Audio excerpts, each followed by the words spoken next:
আবার চলে আসলাম নতুন একটা ভিডিও নিয়ে। তো আমি শাড়ি পরে হাফ রেডি হয়ে চলে যাচ্ছি রিয়াদের বাড়ি, কারণ আমরা দুজন একসাথে রেডি হবো তাই। আর এখানে দেখো আমি তো রেডি হয়ে বসেই পড়েছি। রিয়া আমাকে বলেছে ও 10:30টার মধ্যে রেডি হয়ে থাকবে, কিন্তু এদিকে ও রেডি হয়নি। তো তারপর আমি রেডি হতে হতে আমার ফোনে কল চলে আসে যে আমার একটা পার্সেল এসেছে, আর এটা ছিল আমার পিয়ার পার্সেল।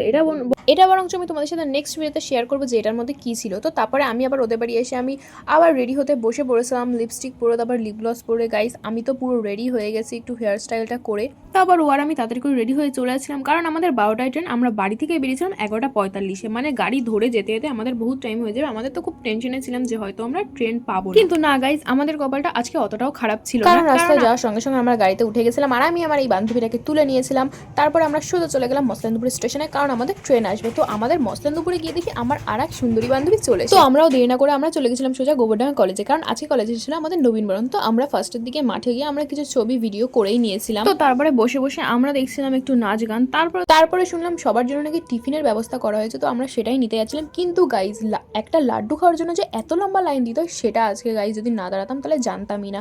তো তারপরে কি আমরা আবার টিফিনটা নিয়ে চলে গেলাম আমরা ডিজের ওখানে, কারণ এখন গাইজ আমরা নাচ করব। তো গাইজ সত্যি কথা বলতে এই দিন তো আমরা প্রচন্ড পরিমাণে মজা করেছিলাম। আমরা নাচ গান হই হুল্লোড়, খুবই মজা লেগেছিল, সবাই একসাথে ছিলাম, খুব ভালো লাগছিল। তো চলো গাইজ আজকের ভিডিওটা এই অবধি, দেখা হচ্ছে নেক্সট ভিডিওতে। চলো বাই।